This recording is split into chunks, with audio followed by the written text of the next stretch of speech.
Sigit sudah lama jadi sopir ambulans. Dia tahu jalanan kota seperti garis di peta yang bisa dibaca dengan mata tertutup. Dia biasa mengantar yang hidup ke rumah sakit dan yang mati ke kamar jenazah. Bagi Sigit, kematian sudah seperti bagian dari rutinitas. Dingin, rapi, dan cepat. Malam itu, menurutnya, tidak akan beda. Malam itu, hujan gerimis menipis saat jam menunjukkan pukul 2. Kantor ambulans sepi, hanya ada lampu redup, secangkir kopi basi, dan suara mesin dari mesin oksigen yang berdengung pelan. Sigit duduk di bangku ruang istirahat, matanya sudah berat. Ia menutup mata sejenak sambil berharap mimpi akan menghentikan pikirannya yang lelah. Di sebilannya, koper peralatan medis terlipat rapi. Di telapak tangannya, kunci ambulans terasa dingin. Tiba-tiba, pintu ruang jaga dibuka perlahan. Suster Rina masuk dengan langkah tergesa. Wajahnya pucat, bibirnya gemetar. Paksit, ada pasien meninggal. Rumah sakit menghubungi. Kita harus antar sekarang. Suaranya kecil, tapi tegas. Sigit bangkit, seperti otomatis. Di otaknya, tidak ada rasa kaget yang berlebihannya. Rutinitas yang memanggil. Ia mengunci sepatunya, mengambil jaket, dan berjalan ke ambulans yang terparkir di halaman basah. Lampu jalan memantulkan kilau pada bodi mobil putih. Mesin dinyalakan. Lampu merah depan berkedip seperti jantung yang tiba-tiba berdetak cepat. Perjalanan ke rumah duka tidak jauh, tapi malah menebalkan bayangan di sepanjang jalan. Suster Rina duduk di bangku samping, membawa kantong plastik berisi berkas. Mereka menutup peti, memindahkan mayat yang dibungkus rapi ke belakang ambulans. Mayat itu tenang, wajah laki-laki paruh baya, mulut tertutup rapat, tangan di samping. Sigit menempelkan pita dan menuliskan nama yang ia dapat dari suster. Semua tampak biasa, semua tampak seperti malam-malam sebelumnya. Namun di jalan pulang, suasana berubah. Jalanan yang biasanya ramai, kini kosong. Hutan membentuk tembok gelap di kedua sisi aspal. Angin lewat membawa suara daun seperti bisik. Sigit menekan pedal. Ambulans melaju pelan. Tiba-tiba ada getaran kuat. Bunyi seperti sesuatu yang meletus. Dan mobil oleng. Ban kempes, teriak Sigit pada suster. Di tengah hutan, tanpa lampu jalan, mereka turun. Sigit membuka bagasi, mengeluarkan dongkrak dan ban cadangan.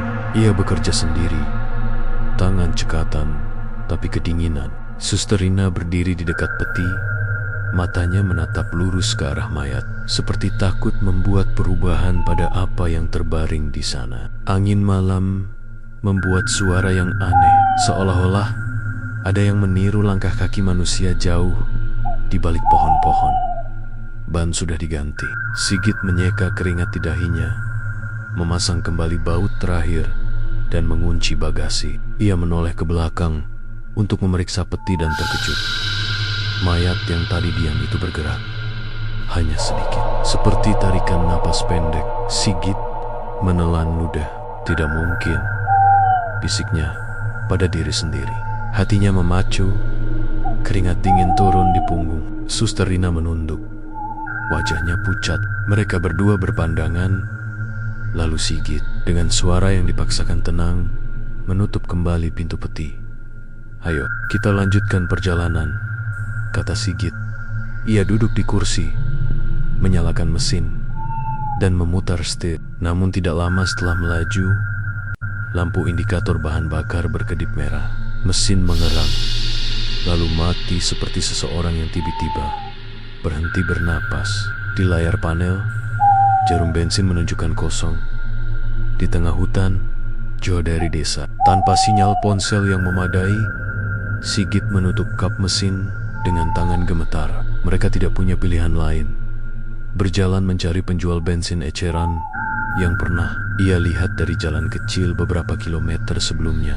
Dia mengunci ambulans, mengambil senter, dan membawa beberapa jerigen kecil yang ada di bagasi.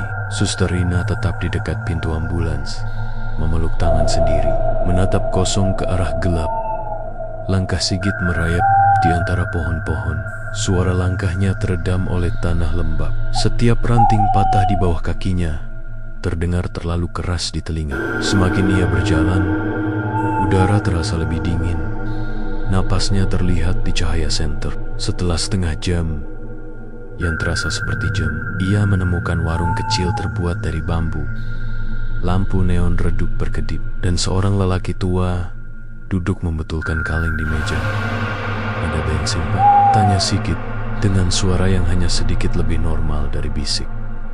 Lelaki tua itu mengangguk, mengambil jeriken, dan mulai menuangkan bensin sambil menghitung recehan. Di atas kepala mereka, seolah menambah ketegangan, suara serangga malam menyerang ritme suasana. Sigit membayar cepat, mengangkat jeriken, dan berlari kembali ke ambulans. Ketika ia sampai, jantungnya seperti mau lepas dari dada. Ia membuka pintu belakang, menaruh jeriken ke tempatnya, dan menengahi senter ke dalam peti untuk memastikan semuanya aman. Keringat membasahi bajunya. Saat ia menoleh untuk menutup kembali pintu, tiba-tiba terdengar bunyi, bukan bunyi yang dibuat oleh manusia, tetapi bunyi logam beradu pelan dari dalam mobil. Ambulans yang mereka tinggalkan mati kini mengeluarkan bunyi seperti roda yang berputar sendiri. Sigit menelan ludah, perlahan membuka pintu peti. Mayat itu kini duduk. Kursi belakang dipenuhi bau udara dingin dan sesuatu yang lain, seperti bau rumah yang lama dikunci. Mata mayat menatap lurus ke depan, bukan kosong, tetapi menatap seolah mencari sesuatu. Bibirnya bergerak, membuka. Suaranya tidak keluar, tetapi seperti suara yang berusaha menembus malam dan tidak menemukan jalannya. Sigit hampir pingsan. Tangan yang dulu cekatan kini gemetar hebat. Ia menutup peti dengan kecepatan yang tak wajar, berlari ke depan ambulans dan menendang pintu. "Rina, Rina." Lari ke dasar. "Ada sesuatu," teriaknya sambil menatap ke arah hutan. Suster Rina, yang sejak lama tampak beku, kini menyadari bahaya. Mereka berdua berlari ke rumah warga paling dekat yang lampunya masih hidup sebuah ramah kecil dengan suara radio samar di dalamnya. Pintu rumah itu terbuka oleh seorang pria setengah baya yang masih setengah menguap. Sigit menceritakan semuanya dengan napas terputus-putus. Ban bocor, mayat bergerak, ambulans berbunyi sendiri, bensin, dan yang terburuk mayat yang duduk. Warga itu menatap mereka dengan mata melebar, lalu memanggil beberapa orang lain. "Kita harus lihat dulu mobilnya," katanya perlahan. Mereka kembali ke ambulan. Langkah kaki pria-pria itu menimbulkan gema di malam. Ketika kelompok itu sampai di halaman ambulans, suasana seperti menahan napas. Lampu-lampu rumah memantulkan bayangan panjang. Sigit menekan gagang pintu belakang. Pintu terbuka perlahan, dan sebuah napas dingin menyeruak keluar seperti angin yang tak pernah berhenti. Mayat itu tidak ada di dalam peti, hanya ada selimut yang berantakan. Jejak-jejak kecil di tanah basah menunjukkan sesuatu atau seseorang telah keluar dari mobil. Pada selimut ada bekas sidik tangan yang tak manusiawi, tipis, panjang, dan seperti noda yang membeku. Seketika, anjing-anjing tetangga menggonggong keras, seperti alarm yang menjerit. Salah seorang warga menyorotkan lampu ke arah pohon-pohon. Di antara bayangan, sesosok hitam melintas secepat kilat. Bukan manusia, bukan hewan yang mereka kenal. Lampu sorot kembali ke ambulans, dan di kaca depan terlihat sesuatu. Gambar samar seorang lelaki yang menatap dari belakang kursi sopir. Bibirnya merekah, seolah tersenyum, tapi itu bukan senyum hidup. Mata itu menatap langsung ke Sigit.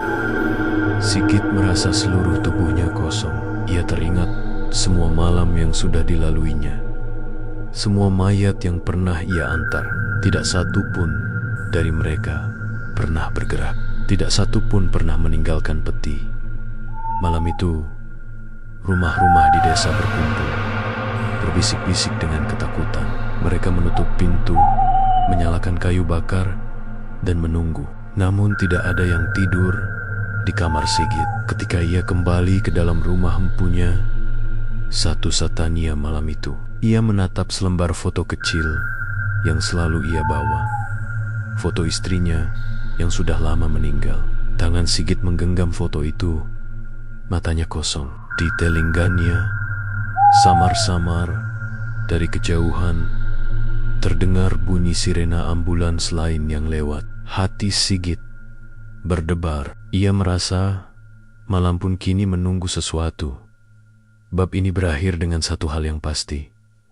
Sigit tahu sesuatu telah berubah. Bukan hanya malamnya, bukan hanya ambulansnya, tapi sesuatu pada kematian itu sendiri. Dan ketika jam dinding berdentang 3 kali, dari luar rumah terdengar suara langkah bukan di tanah, tapi di atap. Langkah-langkah ringan yang menunggu saat yang tepat untuk turun. Sigit menekuri foto istrinya, menyentuh bibirnya seperti meminta restu. Di luar, angin membawa bisik-bisik yang terdengar seperti menyebut namanya. Sigit. Suara itu memanggil sangat pelan, sangat dekat. Seolah berdiri tepat di jendela kamarnya. Ia menelan ludah. Lampu di rumah berkedip, lalu padam. Hanya ada satu suara yang kini mengisi kegelapan. Detak jantung Sigit lambat. Berat atau mungkin itu bukan jantungnya sendiri. Pagi datang dengan langit abu-abu, tapi tidak membawa rasa lega. Embun tebal menggantung di udara, seperti tirai yang menyembunyikan sesuatu. Sigit belum tidur sejak malam mengerikan itu. Ia duduk di beranda rumah warga tempat ia menginap sementara. Wajahnya pucat, mata merah, dan tangan terus menggenggam cangkir kopi yang sudah dingin. Warga desa berbisik-bisik di kejauhan. Beberapa mengaku mendengar sirena ambulans meraung di tengah malam. Padahal semua orang tahu mobil itu sudah mati di pinggir hutan. Ada juga yang bilang melihat sosok berjalan di jalan tanah, memakai kain putih dan berlumur lumpur menuju arah sungai. Sigit menatap ke tanah. Itu tidak mungkin. Mayatnya tidak mungkin bisa berjalan. Gumamnya pelan. Tapi dalam hatinya, ia tahu apa yang dilihat semalam bukan mimpi. Ia masih bisa merasakan hawa dingin dari napas sosok itu. Masih bisa melihat senyum samar di kaca depan ambulans. Suster Rina duduk di sebelahnya, membungkus diri dengan selimut. Matanya kosong, seperti seseorang yang kehilangan arah. Sejak kejadian itu, ia tidak banyak bicara. Sesekali ia hanya bertanya pelan, "Pak Sigit, mayat, it's apa? Benar bergerak?" Sigit tidak menjawab. Ia hanya menatap hutan yang masih diselimuti kabut. Di dalam kepala, pertanyaan itu berputar seperti gema yang tidak mau hilang. Bagaimana bisa mayat hidup lagi? Kembali ke ambulans menjelang siang. Beberapa warga dan petugas desa memutuskan untuk memindahkan ambulans ke balai desa. Sigit diminta ikut. Ia sempat menolak, tapi perasaan bersalah membuatnya tak kuasa menolak. Ketika mereka tiba di lokasi, ambulans itu masih di tempat semalam. Namun, sesuatu terasa aneh. Di bodinya yang basah oleh embun, terlihat coretan samar seperti bekas jari manusia yang menulis dari dalam kaca. Tulisan itu tidak jelas, tapi Sigit bisa membaca satu kata, "Pulang." Sigit mundur satu langkah. Napasnya tercekat. "Siapa yang menulis itu?" tanya seorang warga. Sigit hanya menggeleng. Ia tahu tak ada yang berani mendekati mobil itu. Malam tadi, peti kosong masih di dalam. Selimut yang kusut kini tampak lebih kotor, seolah seseorang telah tidur di atasnya semalaman. Ada noda tanah dan dedaunan yang menempel. Bau anyir yang menusuk memenuhi ruang dalam ambulan, lebih tajam daripada bau mayat biasa. "Seret saja mobilnya ke balai desa," kata kepala dusun. Suaranya terdengar tegang. 4 orang mendorong mobil itu pelan, sementara Sigit menyalakan mesin. Aneh, mesinnya hidup mulus seolah tidak pernah mati kehabisan bensin. Ia menelan ludah tapi diam saja. Setiap kali menatap kaca spion, ia merasa seperti ada yang duduk di kursi belakang. Suara dari dalam peti malam berikutnya, Sigit tidak bisa tidur.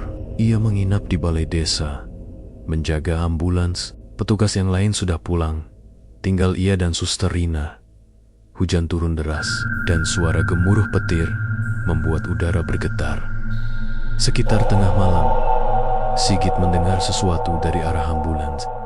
Suara ketuk, ketuk pelan, tapi berulang. Ia menegakkan badan, menajamkan telinga. Suara itu datang dari dalam mobil, lebih tepatnya dari dalam peti. Dengan senter di tangan, ia berjalan mendekat. Setiap langkah membuat jantungnya berdetak lebih cepat. Suara ketukan semakin keras, seperti seseorang memanggil dari dalam. "Siapa di sana?" teriak Sigit. Suaranya bergetar. Tidak ada jawaban. Ia membuka pintu belakang perlahan. Udara dingin keluar seperti asap. Peti itu masih di tempatnya, tertutup rapat, tapi suara ketukan terus terdengar. Kali ini lebih cepat, lebih gelisah. Tidak mungkin, gumam ia. Tangannya gemetar saat memegang gagang peti. Ketika ia mulai membuka sedikit penutup peti, tiba-tiba suara perempuan terdengar pelan, lirih, tapi jelas. "Jangan buka, Pak Sigit." Sigit menoleh cepat. Suster Rina berdiri di pintu balai desa. Wajahnya pucat pasi. "Saya dengar suara orang di dalam," katanya pelan. "Tapi itu bukan manusia." Sigit kembali menatap peti itu. Suara dari dalam berubah, bukan ketukan lagi, tapi seperti seseorang menggaruk dinding kayu dengan kuku panjang. Creak, disertai desahan lemah, seperti orang kesakitan. Sigit menutup peti rapat, lalu mundur. "Kita pergi dari sini," katanya cepat, tapi baru saja mereka berbalik, sirena ambulans menyala sendiri. Lampu merah berputar cepat, menerangi wajah mereka dalam warna darah. Dari speaker ambulans yang rusak, terdengar suara berat dan serak. "Antar aku pulang." Suster Rina menjerit dan jatuh tertuduk. Sigit hampir kehilangan keseimbangan. Sirena berhenti tiba-tiba. Lampu padam dan semua kembali gelap. Tapi di dalam balai, udara berubah dingin, seperti es desa yang mulai dihantui keesokan harinya. Kabar tersebar. Banyak warga yang bermimpi buruk semalam. Mimpi tentang seseorang yang duduk di kursi ambulans, menatap mereka dengan mata hitam tanpa bola mata. Ada juga yang mendengar suara mesin ambulans meraung di tengah malam, padahal mobil itu tidak berpindah sedikit pun.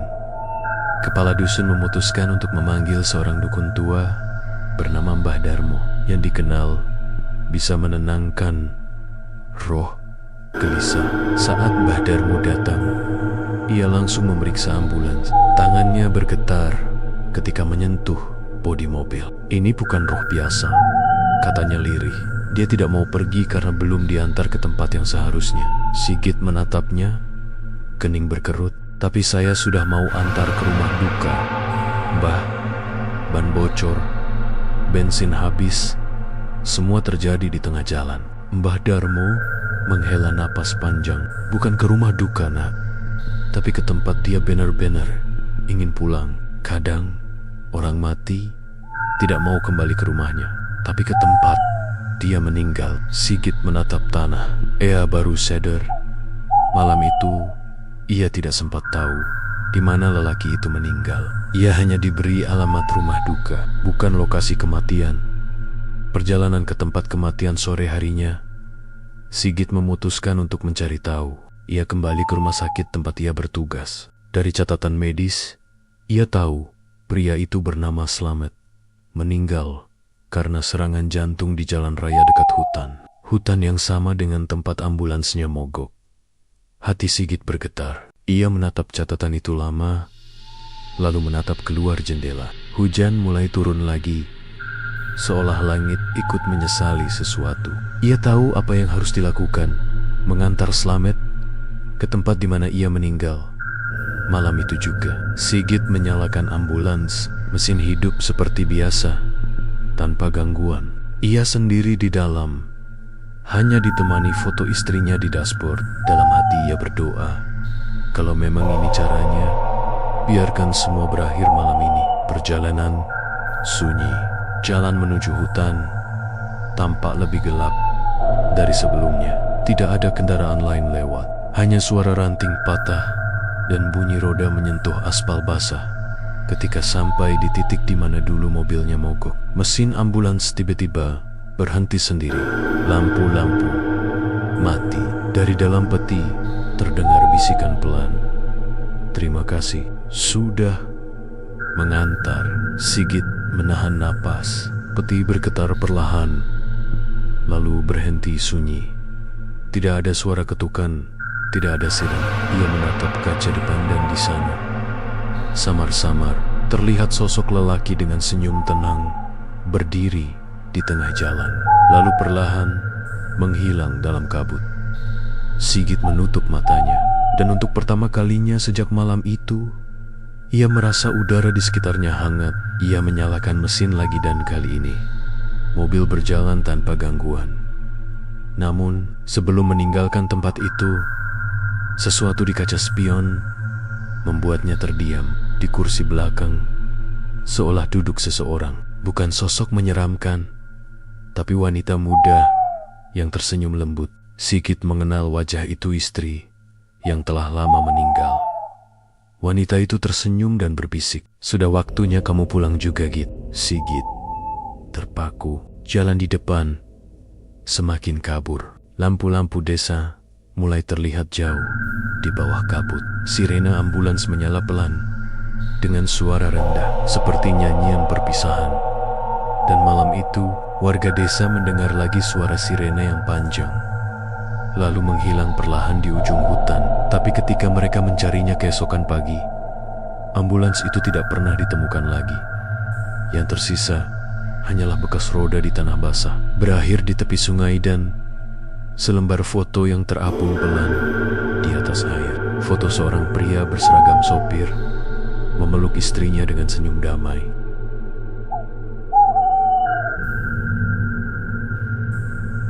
Sudah seminggu berlalu sejak hilangnya Sigit dan ambulans itu. Desa kecil di pinggir hutan itu kembali tenang, setidaknya di permukaan.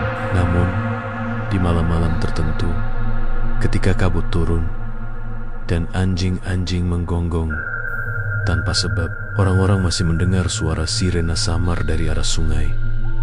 Beberapa warga menganggap itu hanya bayangan perasaan, tapi ada pula yang bersumpah melihat cahaya merah berputar di antara pepohonan. Kepala dusun bahkan pernah berkata pelan, "Mungkin Sigit belum benar-benar pergi." Suster Rina, satu-satunya saksi yang masih hidup, kini tinggal di rumah pamannya di ujung desa. Wajahnya makin pucat, matanya cekung seperti tidak pernah tidur. Ia sering terbangun di malam hari karena mendengar suara yang sangat dikenalnya. Suara mesin ambulans, suara pintu mobil terbuka, dan suara laki-laki yang memanggil namanya dengan nada berat, "Rina." Suara itu datang dari luar jendela setiap pukul 2 dini hari. Kembali ke sungai suatu pagi, seorang nelayan menemukan sesuatu di tepi sungai. Plat nomor ambulans terjebak di antara akar pohon. Cat warna putihnya pudar, tapi huruf Ares 02 masih jelas terbaca. Warga desa ramai berdatangan. Kepala dusun memutuskan untuk mengirim beberapa orang termasuk Rina untuk memeriksa daerah sekitar sungai.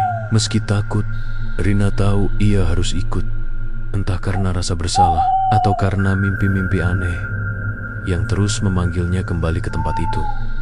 Mereka berjalan menyusuri tepi sungai. Kabut tebal menutupi pandangan, dan udara terasa seperti menahan sesuatu. Suara gemericik air terdengar pelan, disertai bau lumpur yang menusuk hidung. Beberapa ratus meter kemudian, mereka menemukannya.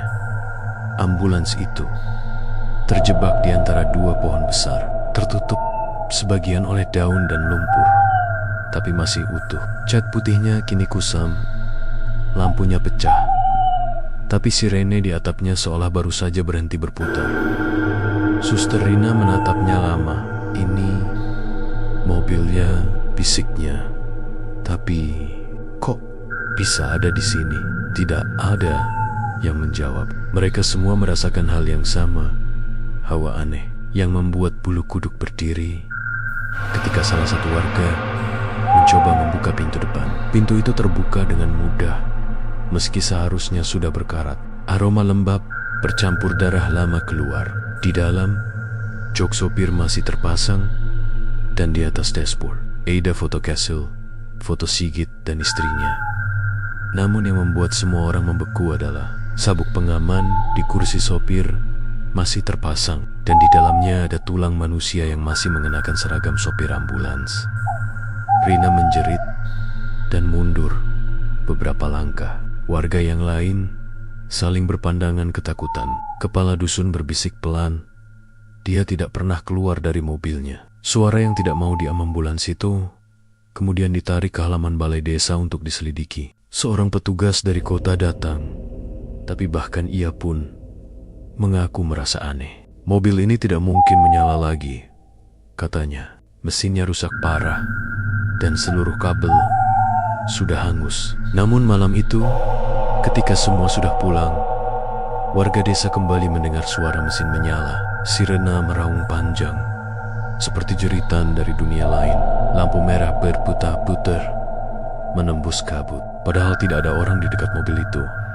Suster Rina, yang tinggal paling dekat dengan balai desa, keluar dari rumahnya. Ia melihat ambulans itu dari jauh. Lampunya menyala, tapi tidak ada siapapun di kursi sopir. Tiba-tiba, suara di pengeras ambulans berbicara dengan suara berat. Masih ada yang belum diantar. Rina dadanya naik turun cepat, katanya gemetar. Suara itu menjawab, pelan tapi jelas, kamu.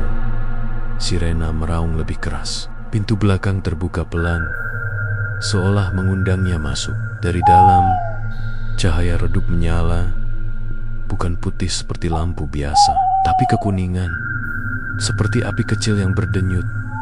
Rina berlari kembali ke rumahnya dan mengunci semua pintu. Tapi dari luar, ia mendengar bunyi roda ambulans bergerak pelan di jalan berbatu. Ketika ia mengintip dari jendela, ambulans itu berhenti tepat di depan rumahnya. Suara dari dalam terdengar lagi. Kali ini lebih lembut. Kau tidak menepati janjimu, Rina. Rina menutup telinganya dan menjerit. Ia teringat malam pertama kejadian itu, ketika Sigit berkata, kalau ada apa-apa, jangan tinggalkan aku sendirian. Dan ia memang meninggalkannya. Malam ketika desa gelap 3 hari kemudian, desa itu gelap total. Genset padam, listrik dari kota tidak masuk. Warga menyalakan lilin, tapi udara terasa semakin berat, seperti diselimuti kabut dari dalam bumi. Beberapa anak kecil demam tinggi tanpa sebab. Hewan peliharaan menghilang, dan di jalan utama ada bekas ban yang muncul tiba-tiba. Padahal tidak ada kendaraan lewat. Bekas itu mengarah ke kuburan desa. Kepala dusun memerintahkan semua orang berdiam di rumah. Tapi malam itu, suara sirena terdengar lagi. Kali ini lebih keras dari sebelumnya, berputar-putar di seluruh desa, seolah ambulans itu sedang mencari seseorang. Suster Rina tak tahan lagi. Ia tahu suara itu memanggilnya. Ia keluar dengan membawa senter dan berjalan menuju arah kuburan. Udara di sana dingin dan lembab. Kabut menutup pandangan. Di tengah-tengah kuburan, ambulans itu menunggu. Lampunya menyala redup, mesinnya bergetar pelan.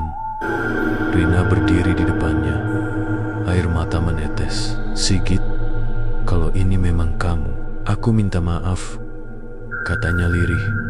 Pintu ambulans terbuka pelan. Dari dalam, keluar sosok yang dulu sangat ia kenal. Sigit masih memakai seragam sopir, tapi wajahnya pucat seperti mayat. Matanya kosong, tapi bibirnya masih mengukir senyum tipis.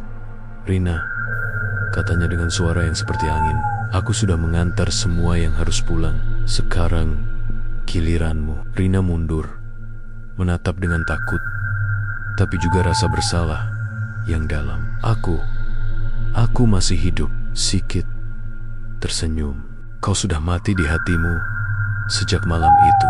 Tiba-tiba angin berputar kuat, don-don berterbangan. Lampu ambulans menyala terang, memantulkan cahaya merah di seluruh nisan. Rina menjerit ketika tubuhnya tertarik masuk ke dalam mobil. Pintu tertutup keras. Sirena meraung panjang, lalu menghilang ke arah hutan. Ambulans tak bertuan keesokan paginya. Warga menemukan balai desa kosong. Ambulans itu tak lagi di sana. Hanya ada bekas roda yang menuju ke arah hutan, lalu berhenti di tepi jurang sungai. Di pinggir jurang, mereka menemukan sesuatu yang membuat semua terdiam. Selembar kain suster terjebak di ranting, dan di bawahnya jejak kaki dua orang yang menuju air. Kepala dusun memerintahkan pencarian, tapi mereka tidak menemukan apapun. Tidak ada mobil, tidak ada tubuh. Sungai itu diam, hanya membawa arus tenang, seolah menelan semua rahasia malam. Namun sejak hari itu, setiap kali ada orang meninggal di desa, mereka tidak lagi memanggil ambulans dari rumah sakit. Karena seringkali, sebelum mereka sempat menelepon, sudah ada satu mobil putih yang datang lebih dulu. Ambulans itu tua, catnya kusam, tapi sirenenya masih bisa berbunyi pelan. Sopirnya selalu sama, seorang pria berwajah pucat dengan mata teduh dan senyum kecil. Di sampingnya duduk seorang suster muda yang diam, hanya menunduk. Ketika warga bertanya dari rumah sakit mana mereka datang, pria itu hanya menjawab, "Kami datang kalau ada yang harus pulang." Dan setelah jenazah diantar, mobil itu selalu menghilang tanpa jejak. Tak pernah ada yang tahu kemana perginya. Namun, pada malam-malam tertentu, terutama ketika kabut turun dan suara serangga lenyap, orang-orang masih mendengar suara sirene di kejauhan, pelan, panjang, seperti panggilan dari dunia yang tak ingin dilupakan. Ambulans itu masih berkeliling.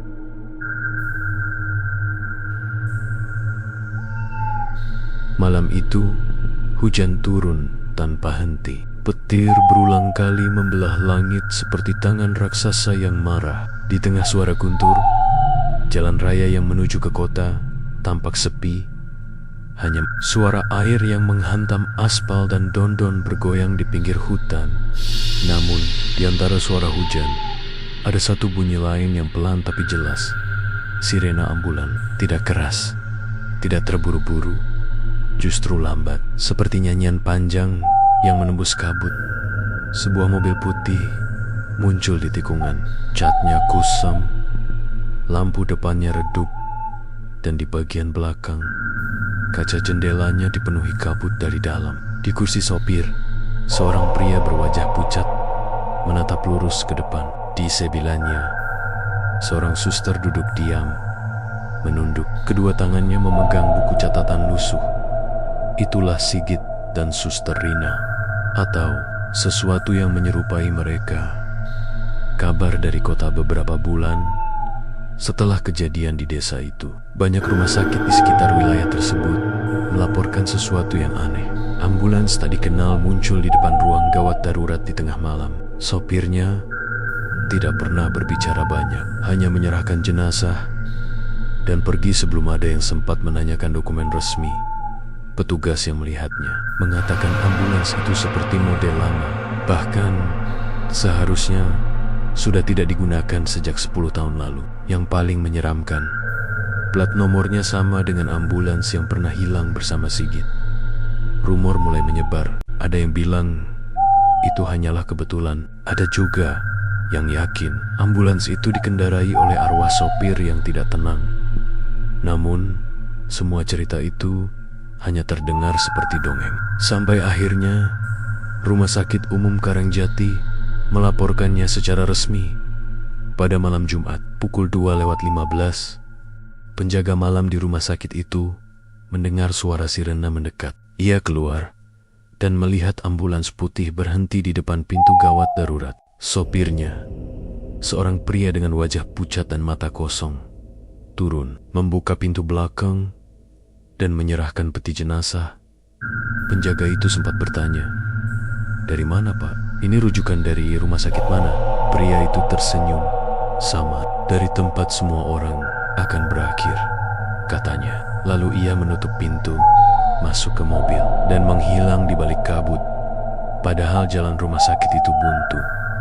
Ketika petugas membuka peti itu, mereka menemukan tubuh pasien yang baru saja meninggal pagi tadi di rumah sakit itu sendiri. Tidak ada penjelasan bagaimana tubuh itu bisa ada di dalam mobil yang tidak terdaftar. Bayangan di rumah sakit lama 2 minggu kemudian, seorang dokter muda bernama Arif yang sedang magang di rumah sakit tersebut mulai menyelidiki. Ia tidak percaya pada hantu, tapi cerita itu membuatnya penasaran. Ia mencari catatan lama dan menemukan fakta mengejutkan. Ambulans dengan plat yang sama memang pernah dimiliki oleh Rumah Sakit Karangjati lebih dari 10 tahun lalu. Sebelum gedung rumah sakit lama di pinggir hutan dipindahkan ke lokasi baru, rumah sakit lama itu sudah lama ditutup karena kebakaran besar yang menewaskan banyak pasien, termasuk beberapa staf medis. Salah satu korban yang disebutkan dalam arsip adalah Suster Rina. Sedangkan Sigit, sopir ambulans rumah sakit itu, dinyatakan hilang ketika mencoba mengevakuasi pasien terakhir dari ruang operasi. Arif merasa darahnya dingin. Jadi, semua cerita itu benar. Malam itu juga, ia memutuskan untuk mengunjungi bangunan rumah sakit lama. Perjalanan ke bangunan yang terlupakan Rumah Sakit Lama Karangjati terletak di ujung hutan, sekitar 7 km dari kota.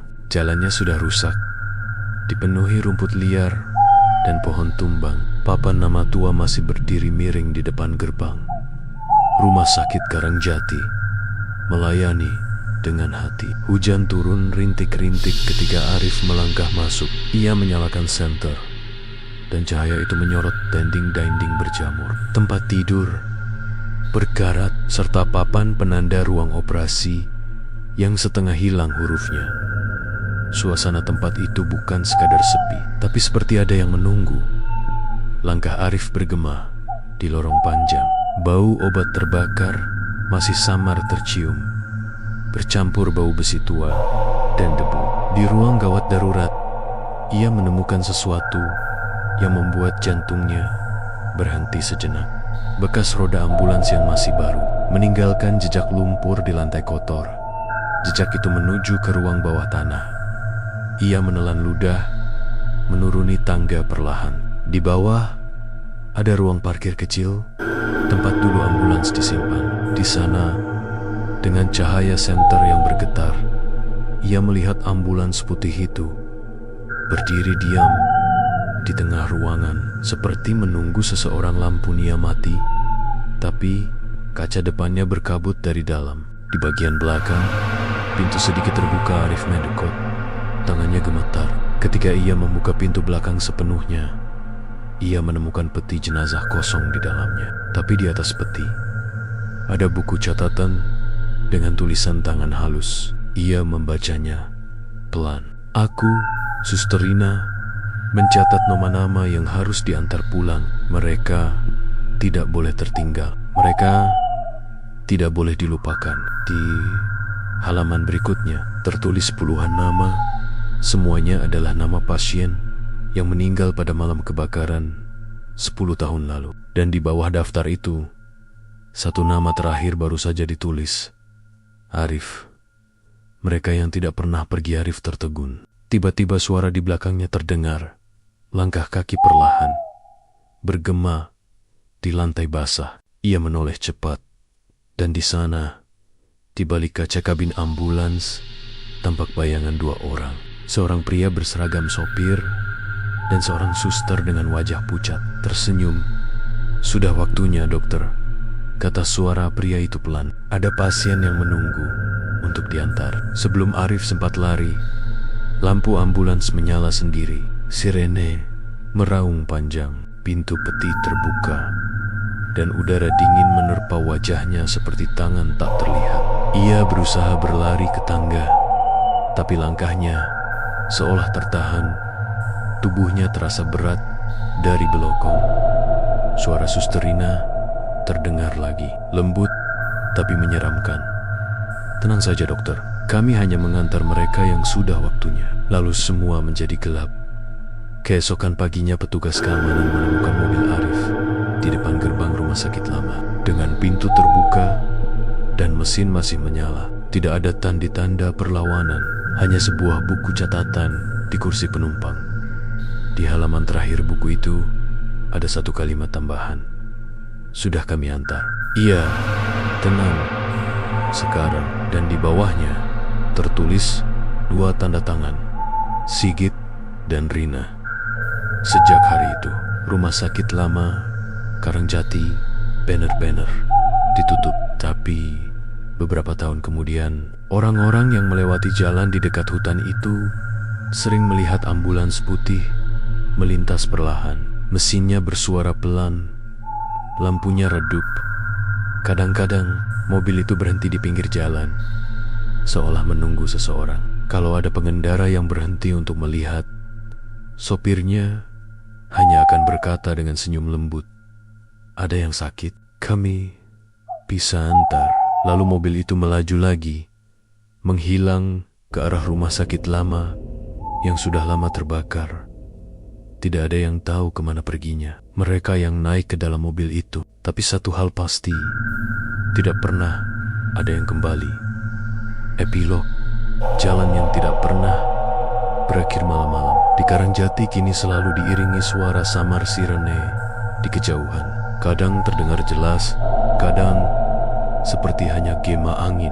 Tapi bagi mereka yang pernah melihatnya, suara itu bukan sekadar bunyi mobil. Itu adalah panggilan dari ambulans yang tidak pernah berhenti mencari penumpang terakhir, mereka yang terlambat pulang. Dan jika suatu malam kamu mendengar suara sirena sayap-sayap di tengah kabut, berhentilah sejenak. Jangan menoleh ke belakang, karena mungkin di ujung jalan ada sebuah mobil putih yang menunggu dengan sopir berwajah pucat dan suster diam di sampingnya. Mereka tidak terburu-buru. Mereka hanya ingin memastikan satu hal, kamu siap diantar pulang.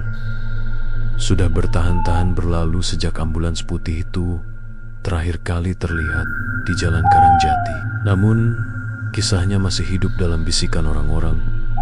Kisah yang tidak pernah berakhir, hanya berganti bentuk. Orang bilang, hantu tidak selalu menampakkan diri di dunia nyata. Kadang mereka menunggu di dunia yang lain. Dunia yang muncul ketika mata manusia terpejam. Dan malam itu, seseorang mendengar kembali sirena itu. Bukan di jalan, bukan di rumah sakit, melainkan dalam mimpi. Mimpi pertama nama pria itu Bagas, seorang mahasiswa kedokteran yang sedang menjalani magang di rumah sakit baru Karangjati. Ia tidak tahu apapun tentang kisah ambulans terkutuk itu. Baginya, malam-malam panjang di rumah sakit hanyalah rutinitas biasa. Pasien, catatan medis, dan aroma disinfektan. Namun sejak seminggu terakhir, tidur Bagas tidak pernah tenang. Ia mulai bermimpi hal-hal aneh. Dirinya berdiri di depan rumah sakit lama yang terbakar.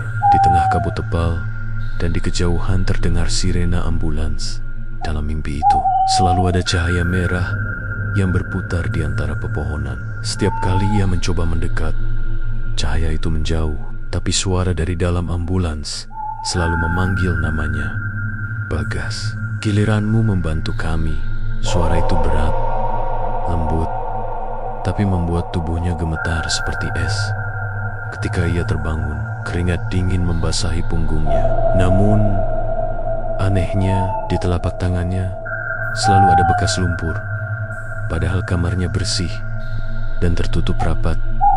Malam di ruang otopsi suatu malam, Bagas mendapat giliran jaga malam.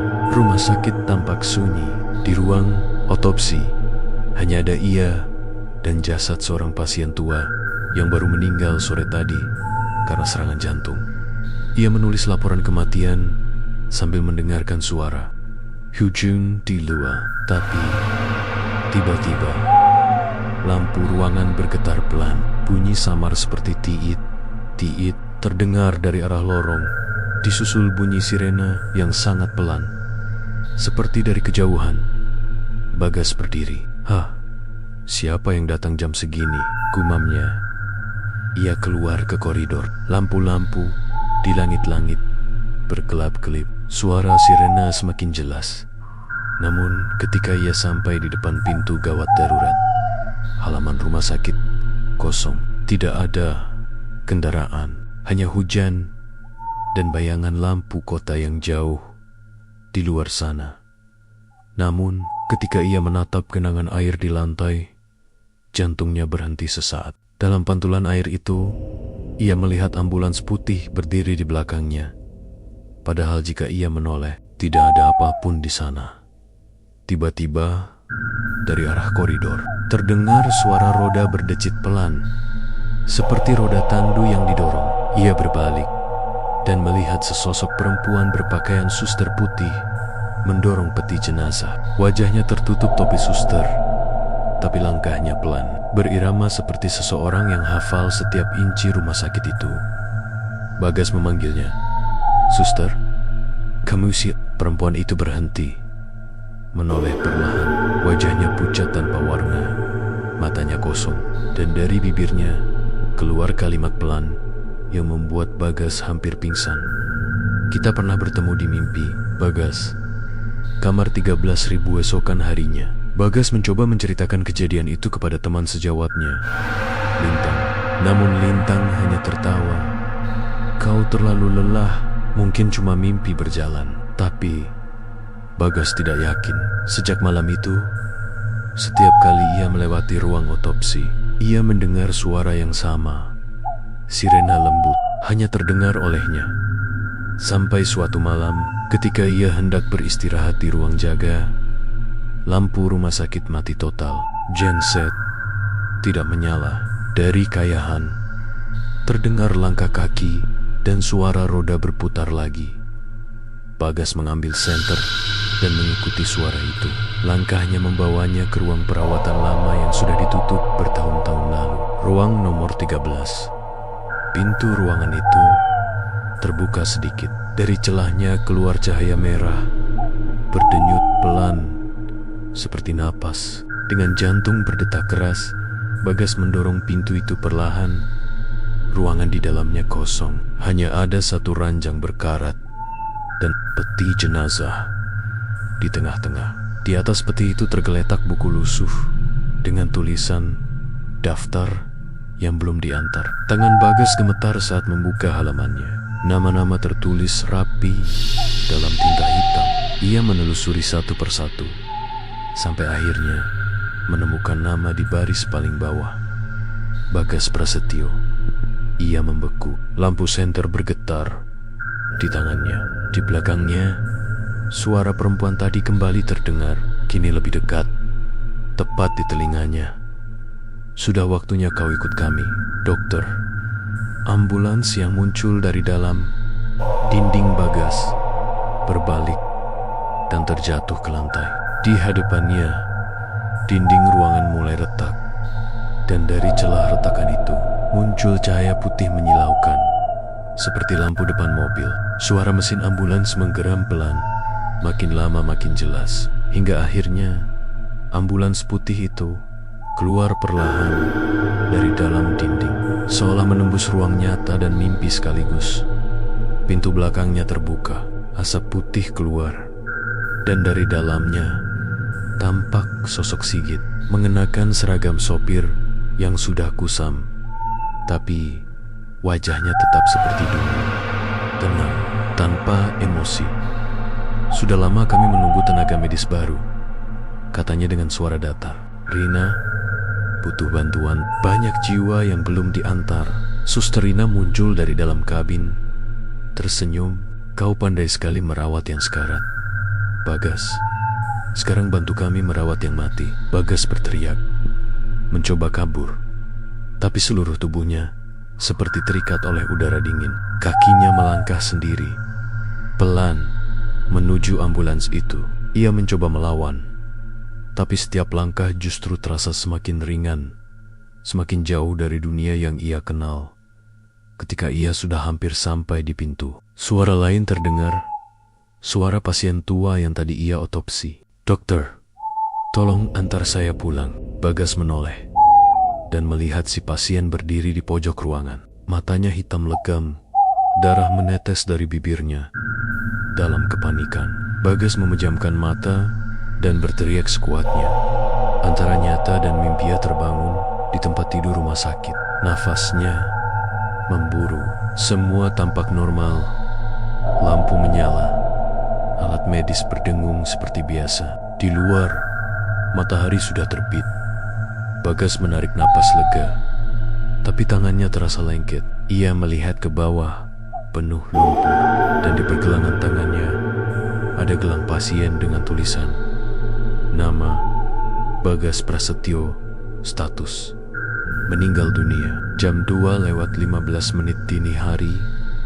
Bagas mematung. Ia menatap cermin di seberang tempat tidur, dan yang ia lihat bukan dirinya sendiri. Di pantulan cermin itu, ia mengenakan seragam sopir ambulans dengan logo Karangjati, dan di belakangnya berdiri Suster Rina, tersenyum dengan mata kosong. Sirena pelan terdengar lagi, semakin keras, hingga seluruh ruangan. Sudah hampir 2 tahun berlalu sejak kejadian yang menimpa Bagas. Kota Karangjati tampak tenang. Rumah sakit baru terus beroperasi. Para warga mulai melupakan kisah ambulans terkutuk itu, dan hutan di ujung jalan mulai ditumbuhi pepohonan muda yang menutup bekas jalan lama menuju rumah sakit terbakar. Namun, seperti luka lama yang tidak pernah benar-benar sembuh, ada sesuatu yang masih tertinggal di sana. Sesuatu yang tidak bisa dijelaskan oleh logika manusia. Mereka menyebutnya ambulans tanpa suara. Rumor yang hidup kembali nama gadis itu Nadia, perawat muda yang baru pindah ke Karangjati dari luar kota. Dia mendengar cerita tentang ambulans misterius itu dari penjaga malam, Pak Surya, pria tua yang sudah bekerja di rumah sakit itu sejak zaman ayahnya masih muda. Kalau kamu jaga malam dan tiba-tiba lampu lorong meredup, kata Pak Surya dengan nada pelan, "Jangan keluar, jangan lihat ke jendela, karena kalau kamu dengar sirene pelan, artinya mereka hanya lewat. Tapi kalau kamu tidak dengar apa-apa, artinya mereka berhenti." Nadia tertawa waktu itu. "Ah Pak, saya nggak gampang takut. Saya kan kerja di rumah sakit. Sudah biasa lihat yang seram." Pak Surya hanya tersenyum samar. "Kamu belum tahu, Nah. Yang paling menakutkan bukan mayat yang diam, tapi arwah yang masih merasa punya tugas." Malam yang hening malam itu, Nadia mendapat giliran jaga di bangsa lama, bagian rawat, sakit yang jarang digunakan karena dekat dengan ruang penyimpanan jenazah. Hujan baru saja berhenti, dan udara terasa dingin menusuk. Ia duduk di meja resepsionis kecil sambil menulis laporan pasien. Tepat pukul 12:05, semua lampu di lorong bergetar. Listrik tidak padam, tapi cahaya menjadi redup, seperti tertelan kabut. Nadia mengangkat kepala. "Ah, mungkin genset," gumamnya. Namun setelah itu, keheningan total. Tidak ada suara apapun, tidak langkah kaki, tidak suara mesin oksigen, tidak deru kipas angin, bahkan detak jarum jam pun berhenti. Nadia berdiri perlahan, tubuh Nia tiba-tiba terasa dingin. Ia melangkah ke jendela kecil di ujung lorong. Di luar, halaman rumah sakit kosong, tapi samar-samar ia melihat bayangan putih panjang di ujung jalan masuk, seperti mobil tanpa lampu yang diam di sana. Ia memicingkan mata, mencoba melihat lebih jelas. Lalu, dalam sekejap, lampu depan mobil itu menyala. Tapi anehnya, tidak ada suara mesin, tidak ada suara hanya cahaya yang bergerak perlahan ke arah rumah sakit. Ketukan dari bawah Nadia mulai panik. Ia menutup gorden jendela dan kembali ke meja. Namun beberapa detik kemudian, suara ketukan pelan terdengar. Tok, tok, tok dari arah lantai bawah tempat ruang jenazah berada. Awalnya ia mencoba mengabaikannya, tapi ketukan itu terus berlanjut, semakin keras dan berirama, seperti seseorang sedang memanggil dari bawah tanah. Akhirnya, ia mengambil senter dan turun perlahan ke ruang jenazah. Tangga menuju ruang itu gelap. Udara di sana lembab dan bau formalin tajam menusuk hidung. Sesampainya di bawah, Nadia menyorotkan cahaya ke sekeliling ruangan. Peti-peti pendingin tersusun rapi, semuanya tertutup. Tapi di ujung ruangan, salah satu pintunya sedikit terbuka, dan dari dalamnya keluar asap putih tipis. Dengan tangan gemetar, Nadia mendorong pintu itu perlahan. Tidak ada tubuh di dalamnya, hanya selembar kertas kecil dengan tulisan tangan halus. Kami butuh perawat baru. Rina suara dari walkie-talkie. Kia tiba-tiba radio komunikasi di pinggangnya berdesis. Perawat Nadia, tolong naik ke halaman depan. Ada pasien darurat. Suara Pak Surya terdengar dari alat itu. Nadia langsung berlari ke atas. Tapi ketika sampai di lobi, suasana gelap total. Semua lampu padam. Dan di luar sana, mobil putih tanpa suara itu sudah berhenti di depan pintu rumah sakit. Ia menelan ludah dari balik kaca jendela. Ia bisa melihat tulisan samar di sisi mobil itu. Rumah Sakit Karangjati, unit lama. Tulisan yang seharusnya sudah tidak ada sejak bangunan itu terbakar 10 tahun lalu. Pintu ambulans terbuka perlahan. Dari dalam keluar, suster berwajah pucat dengan seragam putih usang. Matanya menatap lurus ke arah Nadia.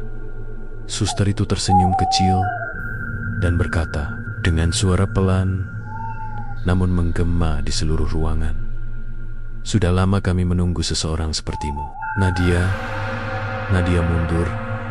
Tubuhnya gemetar hebat. "Siapa kamu?" "Rina," jawabnya lembut.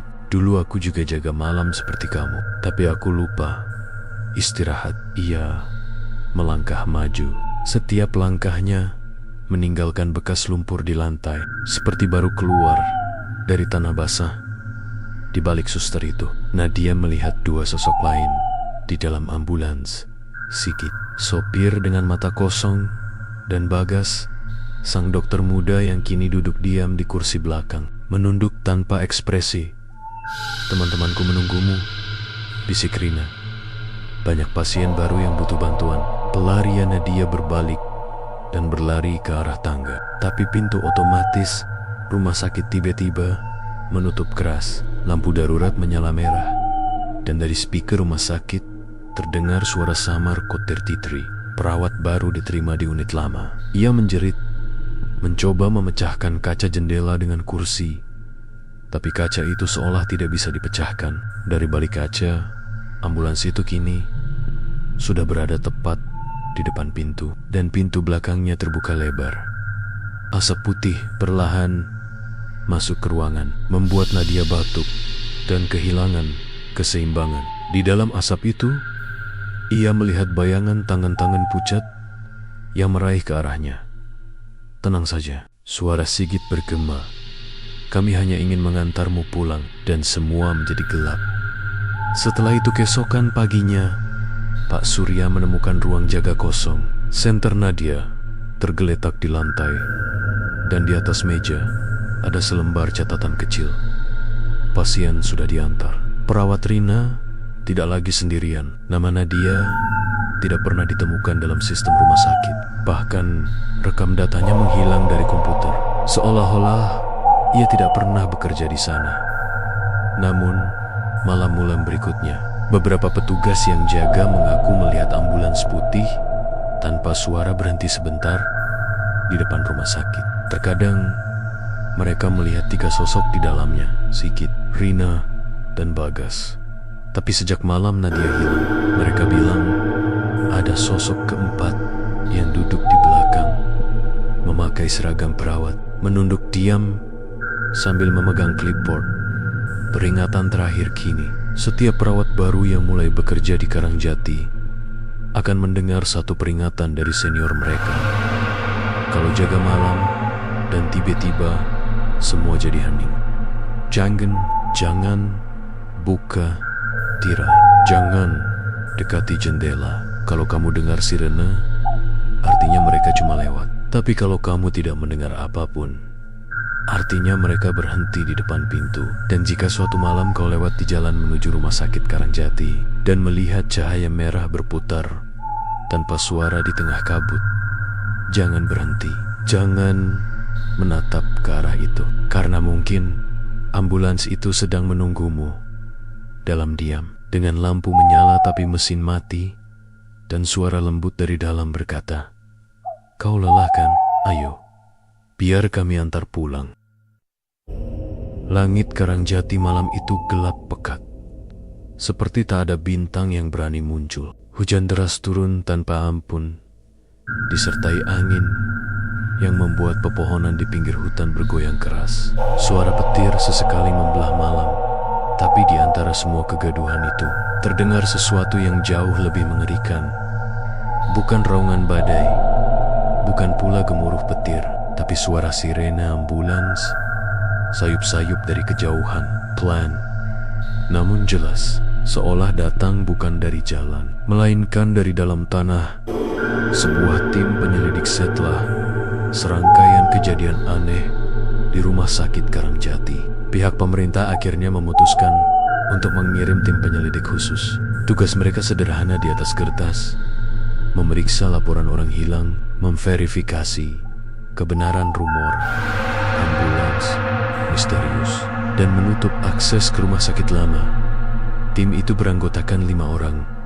Kapten Arwan, kepala tim, mantan polisi, keras kepala tapi berani. Raffi, teknisi alat elektronik, skeptis dan tidak percaya hantu. Laras, jurnalis yang ikut meliput untuk dokumentasi. Dimas, anggota medis, tenang tapi sensitif dengan hal-hal gaib. Niko, sopir sekaligus perekam video lapangan. Mereka berangkat malam itu juga dengan truk kecil berisi peralatan. Tuan mereka gedung rumah sakit Karangjati lama, tempat di mana semua cerita ini berawal dan berakhir. Kabut yang tidak normal begitu mobil mereka melewati batas kota. Kabut tebal mulai turun. "Ini aneh," kata Niko sambil menatap kaca depan. "Cuaca panas tadi siang, tapi sekarang kabutnya kayak susu." Raffi memeriksa GPS, wajahnya mengernyit. Kompas muter-muter, sinyal hilang. Padahal kita baru masuk 3 kilometer dari jalan utama. Laras menyalakan kamera. "Mungkin ini efek cuaca. Ayo, terus saja. Kalau kita berhenti di sini malah nggak bisa pulang." Namun semakin mereka melaju, jalan terasa makin panjang, seperti tak berujung. Padahal mereka tahu dari peta rumah sakit itu hanya berjarak 7 kilometer dari kota. Kapten Arwan mulai curiga. "Niko, hentikan mobil." Mobil berhenti.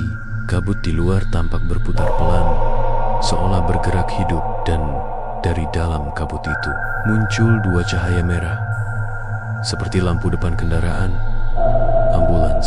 Gumam Dimas pelan. Tapi dari arah mana? Lampu itu semakin mendekat. Tanpa serene. Dan saat jaraknya hanya 5 meter dari mereka, tiba-tiba lampu itu padam total. Sunyi. Pertemuan di tengah jalan, semua menahan napas. Raffi mengambil senter dan menyorot ke depan. Tidak ada apapun. Jalan kosong. Tapi saat mereka menoleh ke belakang, ambulans putih sudah berdiri di sana, tepat di belakang truk mereka. Padahal tak ada suara ban, tak ada jejak datang. Tulisan di samping mobil itu samar, tapi masih bisa dibaca.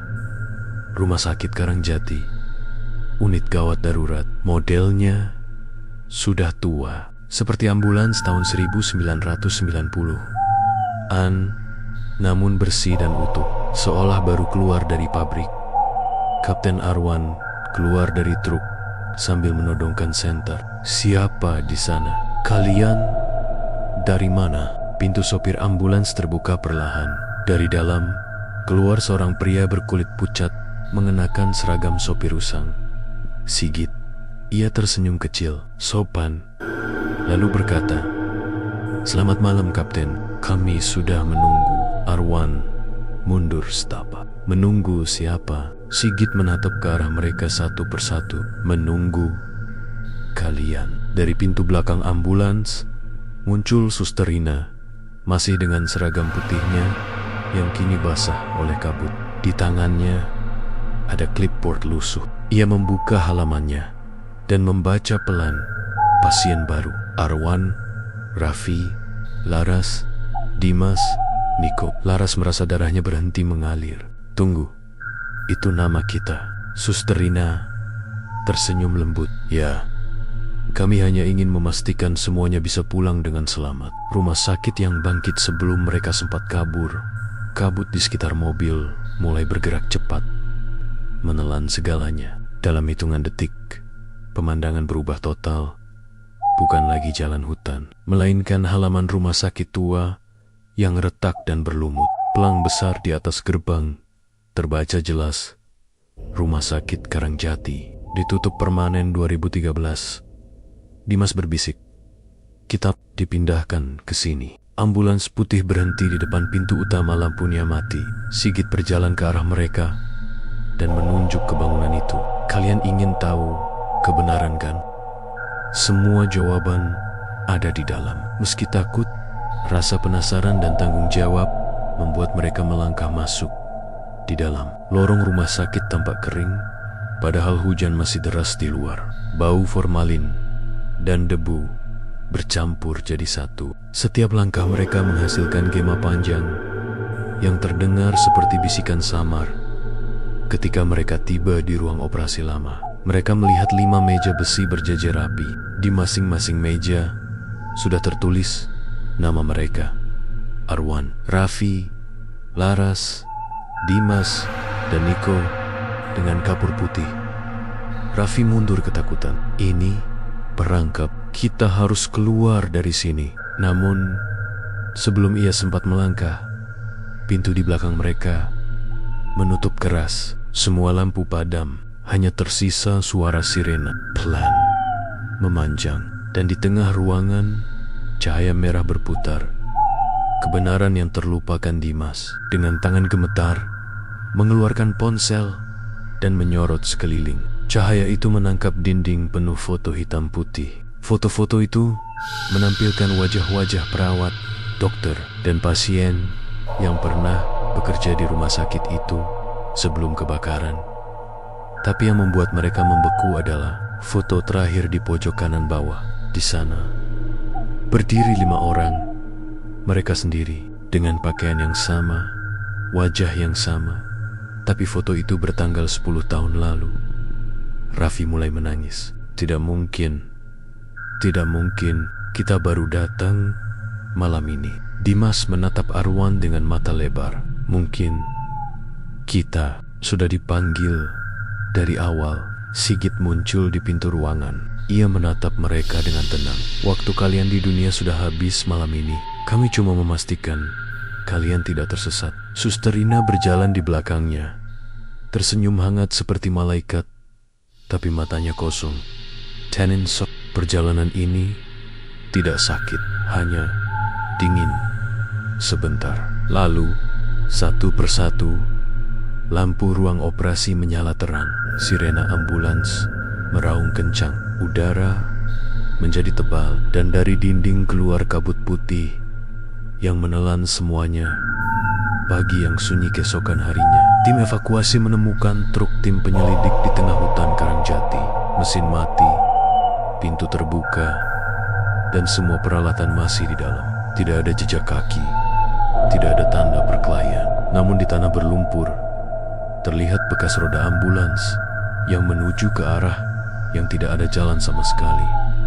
Ke arah reruntuhan rumah sakit lama, dan di dekat Bantru, petugas menemukan buku catatan medis berdebu dengan tulisan tangan di halaman terakhir. Misi selesai. Semua pasien telah diantar pulang. Rina, Sigit, Bagas, Nadia di bawahnya. Ada 5 tanda tangan baru. Nama mereka Arwan, Raffi, Laras, Dimas, dan Niko. Epilog.